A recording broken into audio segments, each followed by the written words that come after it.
Welcome to our deep dive into Morgan Housel's The Psychology of Money. Oh, yeah. This book is a real eye-opener. Yeah. It's not just about investing strategies or financial tips. Yeah. It's about understanding the often irrational ways we think and behave when it comes to money. That's exactly right. Um, Housel argues that our psychology plays a huge role in our financial success or failure. right. He uses captivating stories and real-world examples to illustrate his points, Oh, yeah. which makes it a really engaging and thought-provoking read. So for this deep dive, we'll journey through each chapter of the book, Okay. uncovering the surprising lessons Housel shares and trying to draw some practical takeaways for you along the way. Yeah. We'll explore why good investing is often more about behavior than brilliance, why aiming for reasonables can be better than striving for rational, Right. and how understanding the history of money can illuminate our present-day choices. It's about recognizing that money is not just about numbers. It's about our emotions, our biases, our experiences, and how those factors shape our financial decisions. Okay, let's dive into Chapter 1, Right. which sets the stage for the entire book. Okay. It's titled The Psychology of Money. And Housel argues that technical skills in finance matter less than understanding how people behave with money. Yeah. He emphasizes that financial success is not about being a math whiz, Right. but about mastering the soft skills of investing. And by soft skills, he's referring to things like patience, Right. discipline, and the ability to control your emotions. Which, let's be honest, can be way harder than crunching numbers, right? Absolutely. Yeah. Think about it. You could have all the financial knowledge in the world, but if you panic and sell all your stocks during a market downturn, you'll likely miss out on the rebound. It makes sense. Yeah. Housel gives a great example of this in the chapter. Okay. He talks about how the best investors often aren't the ones with the highest IQs Right. or the fanciest degrees. They're the ones who have the temperament and the discipline to stick to their plan even when things get tough. He actually argues that sometimes a little bit of ignorance can be helpful. Oh, really? If you don't fully grasp the potential ups and downs of the market, Yeah. you might be less likely to react emotionally. That's interesting. Yeah. So the takeaway here is that building wealth is often about mastering your emotions, as much as it's about mastering financial concepts. It's about developing the psychological resilience to weather the inevitable storms of the market Right. and stay focused on your long-term goals. Chapter 2, No One's Crazy, Okay. delves into the idea that we all have unique experiences and perspectives that shape our financial beliefs and decisions. Have you ever made a money decision that seemed totally irrational to someone else? Oh, yeah. Well, this chapter explores the why behind those seemingly crazy choices. Housel argues that our past experiences, especially our early experiences with money, have a profound impact on how we view risk-reward and financial security. He gives the example of someone who grew up in poverty. Okay. That person might be much more risk-averse than someone who came from a wealthy family, simply because they've experienced firsthand the devastating consequences of financial instability. And on the flip side, someone who grew up during a period of hyperinflation might view holding cash as incredibly risky, Oh, wow. even if the current economic climate is stable. So the lesson here is to try to understand where people are coming from when they make financial decisions that seem strange to you. Right. Their choices might make perfect sense given their unique life experiences and the lessons they've learned along the way. It's about recognizing that there's no one right way to think about money. Yeah. We all have our own internal money scripts that guide our decisions. Right. And understanding those scripts is crucial for making sound financial choices. Now, Chapter 3, Never Enough, tackles the darker side of our psychology. Okay. Greed. Greed. Yeah. Housel uses the cautionary tales of Rajat Gupta and Bernie Madoff, both incredibly successful individuals Right. who ultimately fell from grace due to their insatiable desire for more. What's fascinating about these stories is that neither Gupta nor Madoff needed more money. Yeah. They had achieved immense wealth and status, Right? but they were driven by a relentless need to accumulate even more, even if it meant breaking the law. It's a reminder that sometimes our desires can outpace our needs, and the pursuit of wealth can become an addiction. Housel argues that this constant striving for more can lead to a never-ending cycle of dissatisfaction. Yeah. I can see that. We achieve one goal and then we immediately set our sights on the next bigger goal. Right. We're always chasing, never truly content. So how do we break free from this cycle? Housel doesn't offer a simple solution. Right. But he suggests that defining what enough means to us is a crucial first step. Yeah. What financial goals would bring you true peace of mind and allow you to live a life that aligns with your values? That's right. It's a question worth pondering. Absolutely. Yeah. It's about recognizing that true wealth isn't measured solely by your net worth. Right. It's about aligning your financial goals with your values and finding contentment in what you have. Right. Rather than constantly striving for more. Now, Chapter 4, Confounding Compounding, is all about the magic of long-term investing. Okay. Housel breaks down how Warren Buffett became one of the wealthiest people on the planet. Not through risky bets or market timing, but through the power of compounding. Buffett's story is often held up as the ultimate example of the power of compounding. It is. He started investing at a young age and remained invested consistently for over 7 decades. Wow. This allowed the magic of compounding to work its wonders, turning relatively small, consistent gains into an enormous fortune over time. And this is where it gets really interesting for all of us. Yeah. Even if we don't have decades to invest. The key takeaway here is that time is your greatest ally when it comes to investing. The earlier you start, the more time you have for compounding to work its magic. Even if you can only invest a small amount each month, starting early and being consistent can make a huge difference in the long run. That's encouraging. Yeah. It's like planting a seed and letting it grow. Right. The earlier you plant that seed, the more time it has to flourish. Yeah. So for anyone listening who's feeling discouraged because they don't have a lot to invest right now, remember this. Okay. The most important step is to simply start. Just start. Even small, consistent contributions can grow significantly over time thanks to the power of compounding.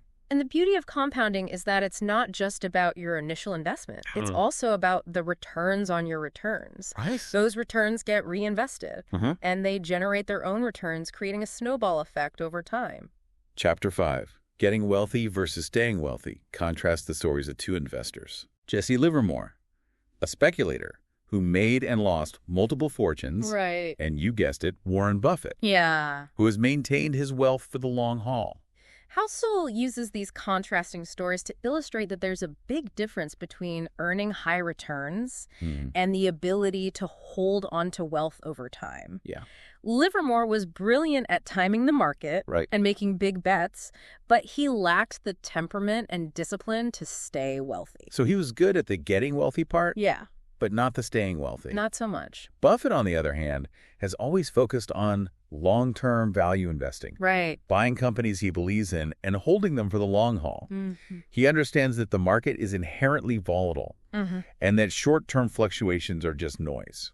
This chapter really highlights the importance of not just chasing returns, but also managing risk. Right. It's about building a sustainable approach to wealth that can weather market ups and downs and preserve your capital over time. Housel emphasizes qualities like humility, frugality, and recognizing the role of luck in financial success as key factors in staying wealthy. Right. It's about acknowledging that you don't have to be the smartest person in the room to be a successful investor. Sometimes it's better to be patient, disciplined, and a little bit lucky.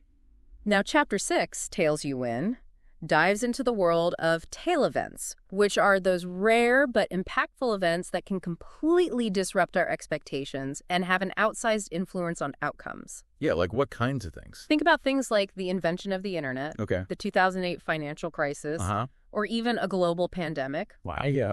Housel argues that we often underestimate the frequency and impact of tail events, both in business and in investing. He does. He uses the example of Carolco Pictures, a film studio that produced blockbuster hits like Terminator 2, but ultimately went bankrupt. Oh, wow, I remember that studio. Carolco's story illustrates how a few big wins can mask a multitude of losses, and how even in industries known for their volatility, a single tail event can make or break a company.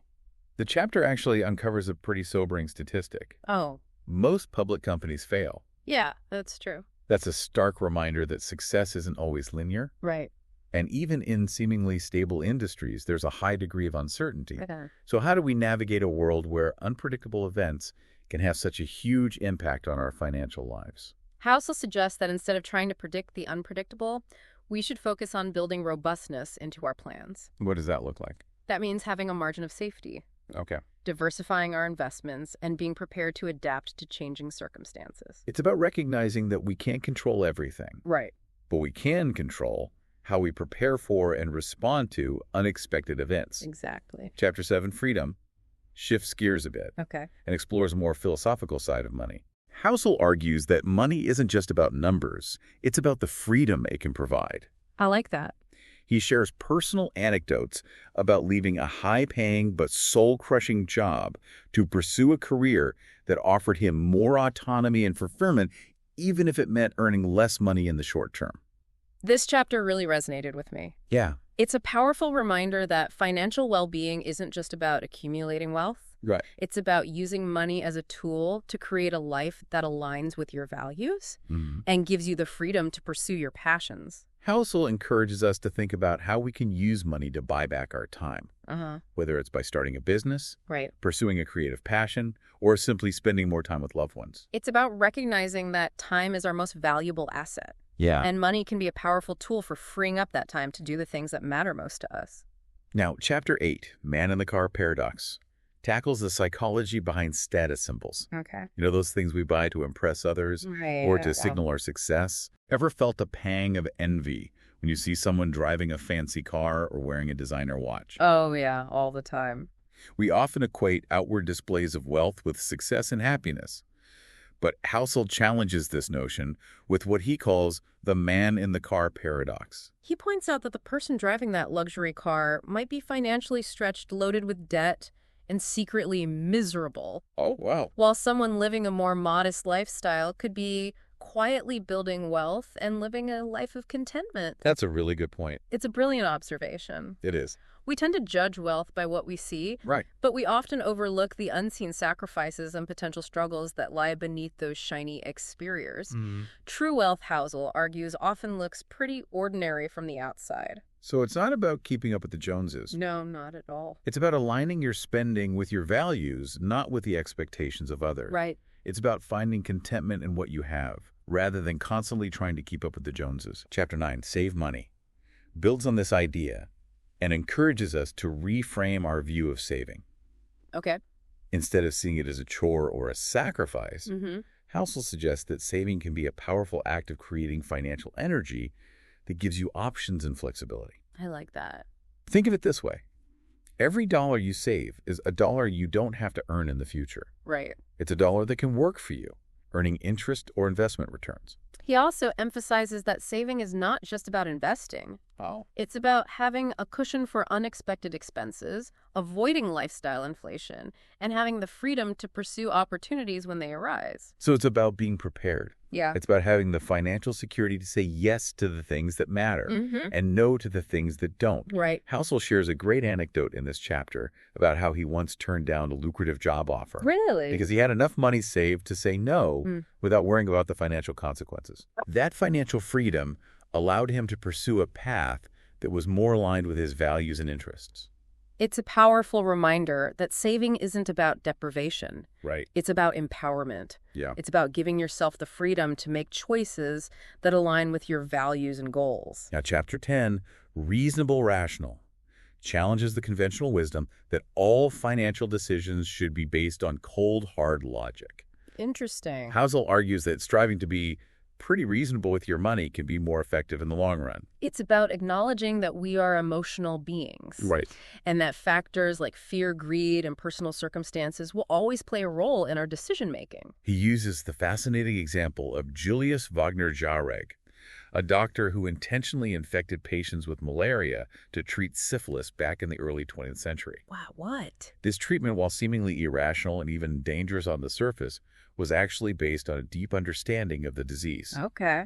Wagner-Jauregg observed that patients with high fevers sometimes experienced a remission of their syphilis symptoms. So he decided to induce fevers in his patients by infecting them with malaria, a disease that was treatable with quinine at the time. Oh, so he knew he could treat the malaria. Exactly. Okay. His approach, while controversial, proved to be effective in many cases. And it ended up revolutionizing the treatment of syphilis. Oh, it did? Even though it went against conventional medical wisdom at the time. The key takeaway here is that sometimes what appears to be an irrational decision can be a calculated risk based on a deep understanding of the situation.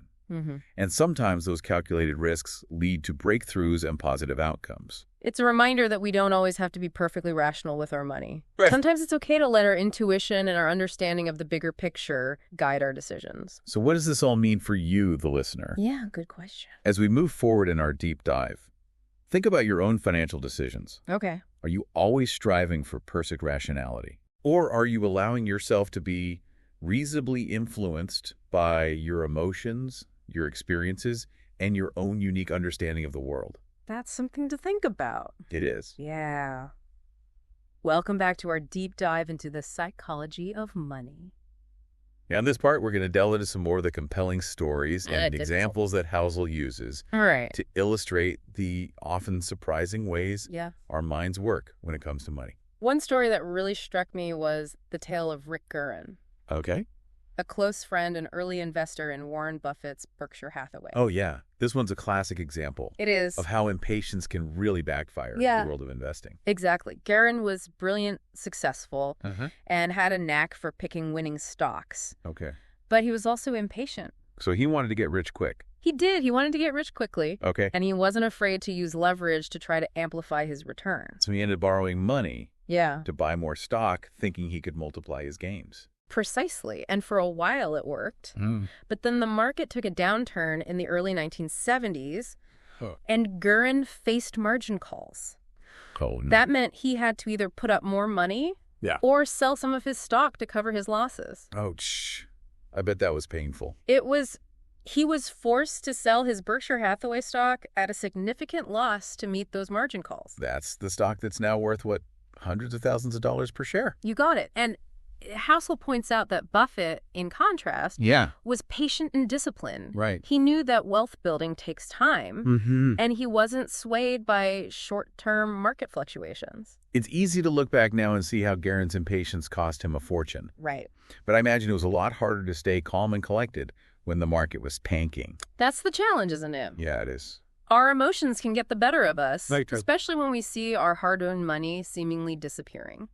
So what's the lesson here? Well, for the average investor? I think it's a powerful reminder that investing is a long game.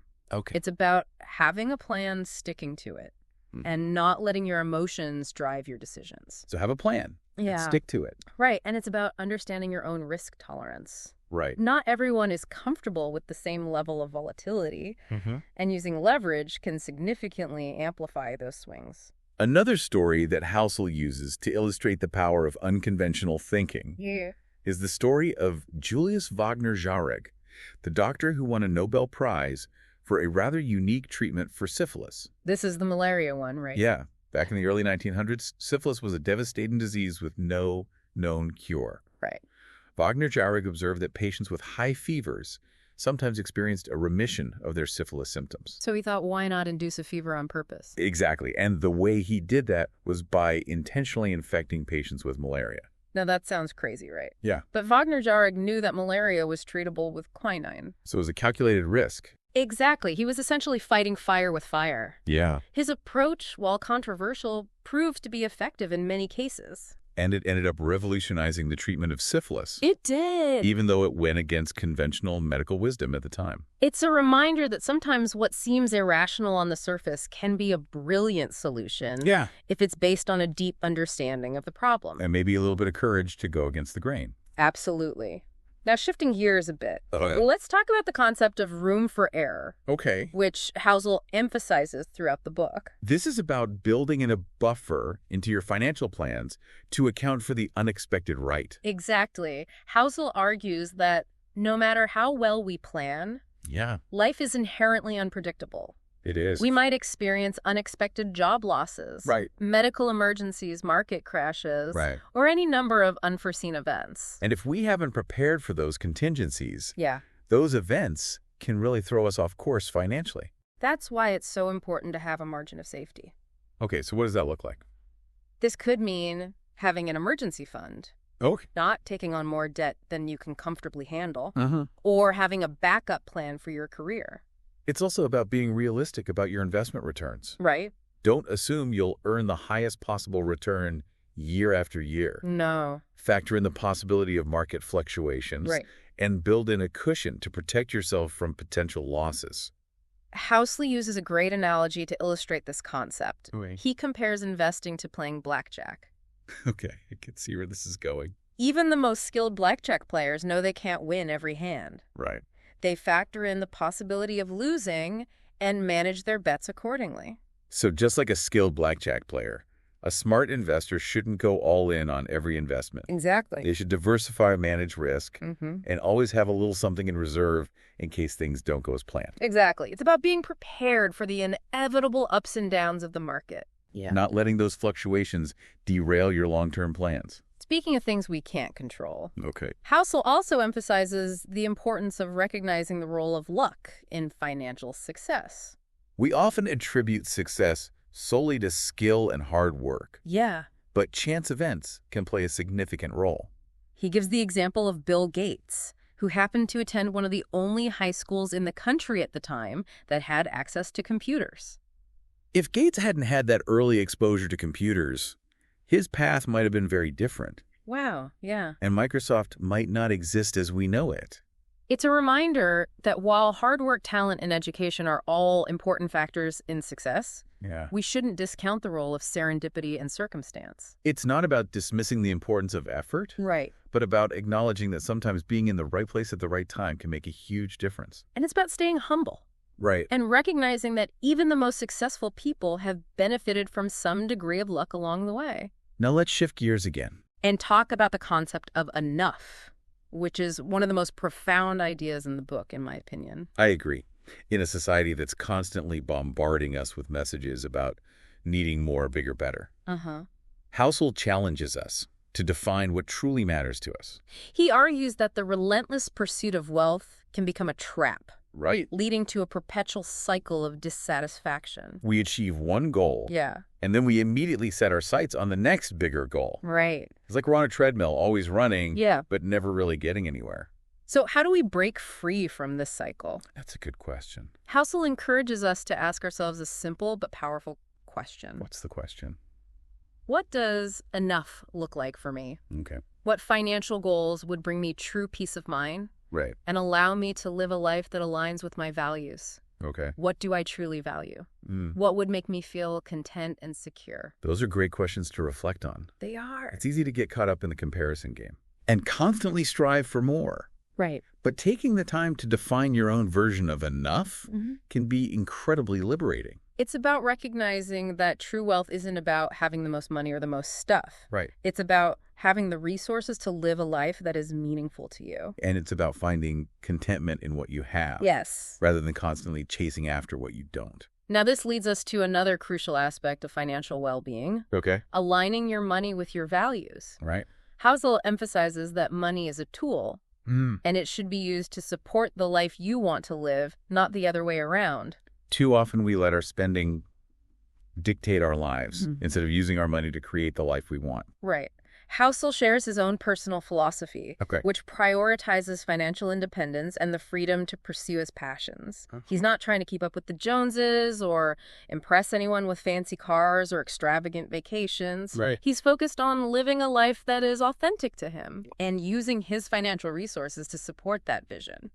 I love that it's a reminder that we all have different priorities and that there's no one right way to spend money. Right. What matters is that your spending aligns with your values and brings you joy. So, listener, as you reflect on these stories and concepts, Yeah. what resonates most with you? What are your key takeaways? What financial goals would bring you true peace of mind Right. and allow you to live a life that aligns with your values? What does enough look like for you?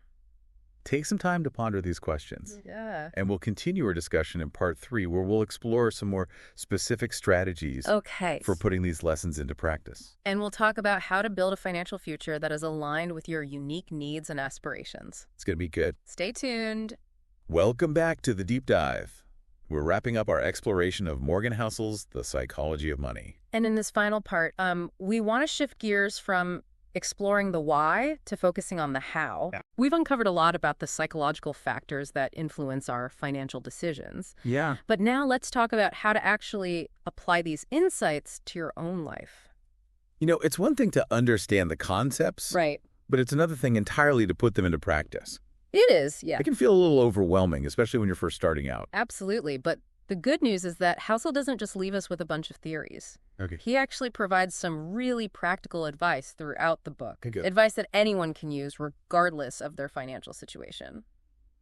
So where do we begin? What are some of the most actionable takeaways from The Psychology of Money? Well, I think one of the most fundamental pieces of advice, which we've touched on already, is the importance of saving. Yeah. It's not the most glamorous or exciting topic, Sure. but it's the foundation of everything else. It's like building a house. Right. You need a solid foundation before you can start adding the walls, the roof, and all the fancy finishes. Exactly. And Housel points out that saving isn't just about putting money aside for a rainy day. Right. It's about creating a buffer between your income and your expenses, which gives you options and flexibility. Yeah. He encourages us to think of saving as a form of financial energy. Oh, I like that. The more you save, the more energy you have to pursue opportunities, weather unexpected storms, and make choices that truly align with your values. I love that analogy of financial energy. Yeah. It makes saving feel less like a chore and more like an investment in your future freedom. And a high savings rate doesn't have to mean living a life of deprivation. Right. It's about being intentional with your spending and making choices that reflect your priorities. Right. It's about asking yourself, do I really need this? Or would I rather have the financial freedom that comes with saving this money? So how much should people be saving? Is there a magic number? There's no one-size-fits-all answer. Okay. It depends on your individual circumstances, goals, and lifestyle. But a good rule of thumb is to aim for a savings rate of at least 20% of your after-tax income. 20%. Okay. And for those who might be struggling to save even a small amount, Yeah. what advice would you give them? I think the most important thing is to just start.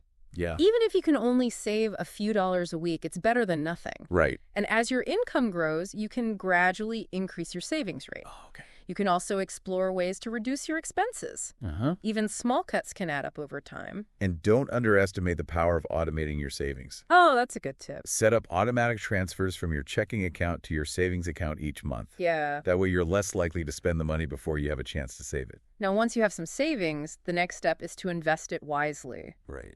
And as we've discussed throughout this deep dive, Housel is a big proponent of index fund investing. He makes a strong case for it, He does. arguing that for most people, trying to beat the market is a fool's errand. Exactly. It's incredibly difficult to consistently outperform the market over the long term. Right. Even professional investors with access to the best research and resources struggle to do it consistently. So what's so great about index funds? Index funds offer a simple, low-cost, and relatively low-risk way to capture market returns Okay. without having to pick individual stocks or time the market.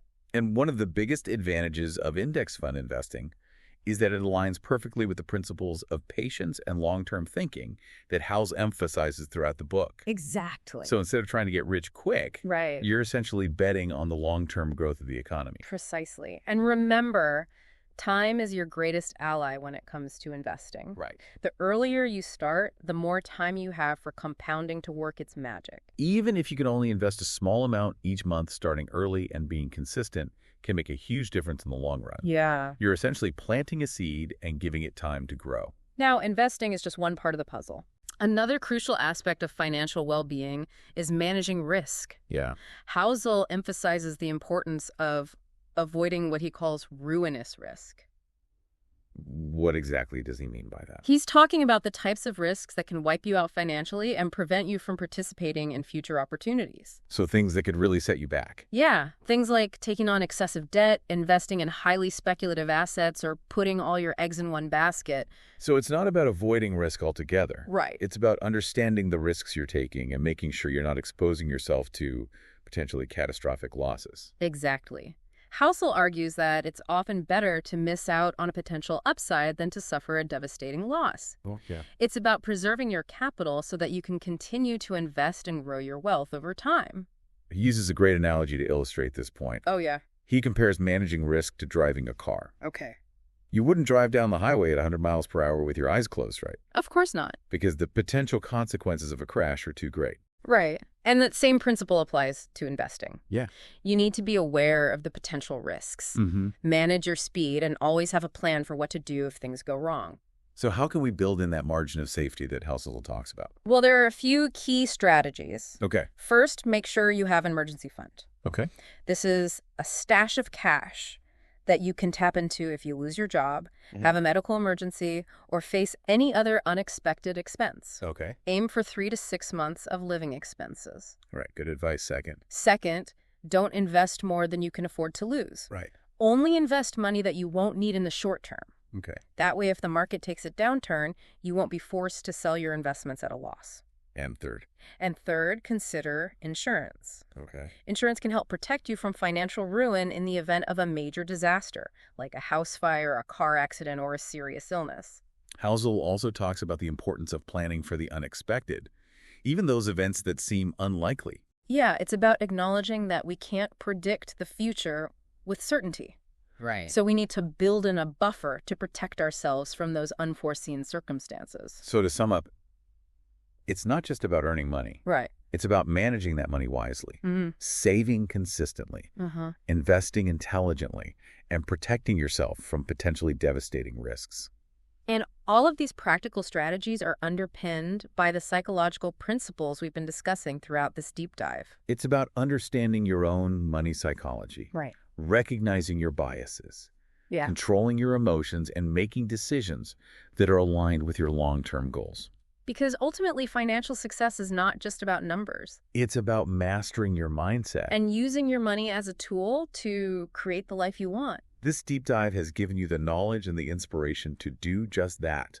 So go out there and build a financial future that is truly aligned with your values, your goals, and your dreams. Thanks for listening.